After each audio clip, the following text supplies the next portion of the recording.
அண்ணி, என்ன ஏதோ சிந்தனையில போயிட்டு இருக்காங்க? அண்ணி, அண்ணி, நான் அங்கதானே நின்னுட்டு இருக்கேன், நீங்க பாட்டுக்கு வந்துட்டீங்க. அப்படி என்ன யோசனை?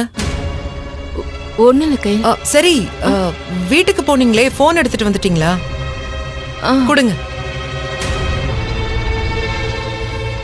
எதுக்கு கையில்? நான் என்ன நீ கேம்ஸா விளையாட போறேன்? மூர்த்தி கிட்ட பேச போற அண்ணி, கொடுங்க.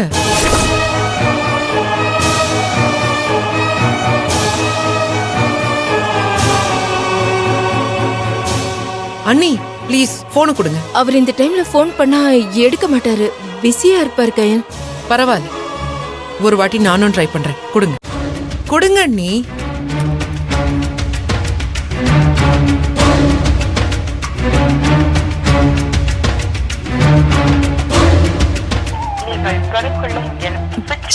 என்னமாச்சு? இவனுக்குலாம் சத்தியமா எதுக்கு போனுன்னே தெரியல. போனை எப்பவுமேவா ஸ்விட்ச் ஆஃப்ல வச்சிருப்பான்? ஸ்விட்ச் ஆஃபா? ஒருவேளை போன் ஏதாவது ரிப்பேரா இருக்குமா? அம்மா, தெருவுக்கு தெரு செல்போன் சர்வீஸ் கடை இருக்கு, அங்க போய் கொடுத்தா ரிப்பேர் பண்ணி கொடுக்க மாட்டாங்களா? இவ்ளோ தூரம் வேலைக்கு வந்திருக்கோமே, குடும்பத்துக்கிட்ட தினம் ஒரு 5 நிமிஷமாவது பேசணும்னு ஒரு அறிவு வேண்டாம் அவனுக்கு? ஏன் இப்படி பொறுப்பு இல்லாம இருக்கான்? இதெல்லாம் பாக்குறப்பதான் எனக்கு சந்தேகம் அதிகமாகுது.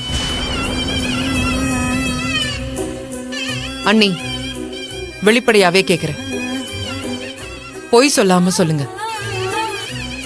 மூர்த்தி நிஜமாவே உங்ககிட்ட தினமும் கால் பண்ணி பேசுறானா?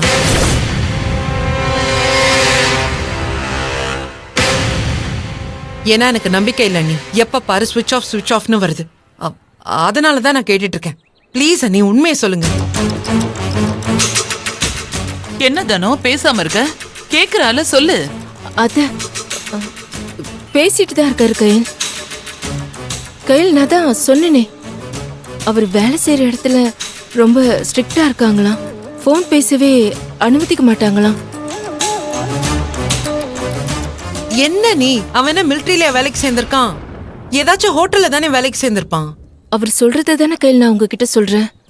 அதுக்கப்புறம் நான் உங்ககிட்ட எல்லாம் என்ன சொல்றதுன்னு எனக்கு தெரியல. எப்படியும் ஒரு நாள் அவரு வீட்டுக்கு வரத்தானே போறாரு. அப்ப எல்லாரும் சுத்தி நின்னு கேள்வி கேட்கலாமே. போன்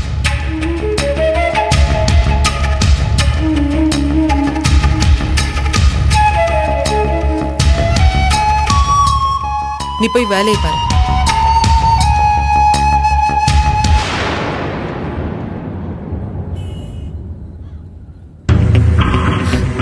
ஐயோ அன்பு, அவங்க நம்மள போய் சொல்லி ஏமாத்திட்டு இருக்காங்க.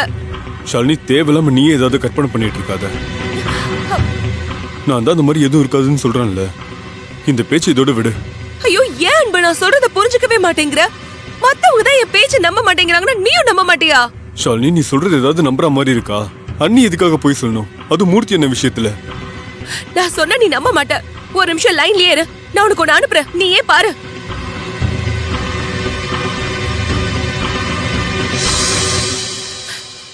நான் உனக்கு தனாக்கா போன்ல இருந்து எடுத்த ஸ்கிரீன்ஷாட் அனுப்பியிருக்கேன். அவங்க கால் ஹிஸ்டரி, வாட்ஸ்அப் எல்லாமே செக் பண்ணிட்டேன். மூர்த்தி மாமா தனாக்கா கிட்ட பேசியே கிட்டத்தட்ட 1 வாரம் ஆகுது. நீயே பாரு. இரு பாக்குறேன்.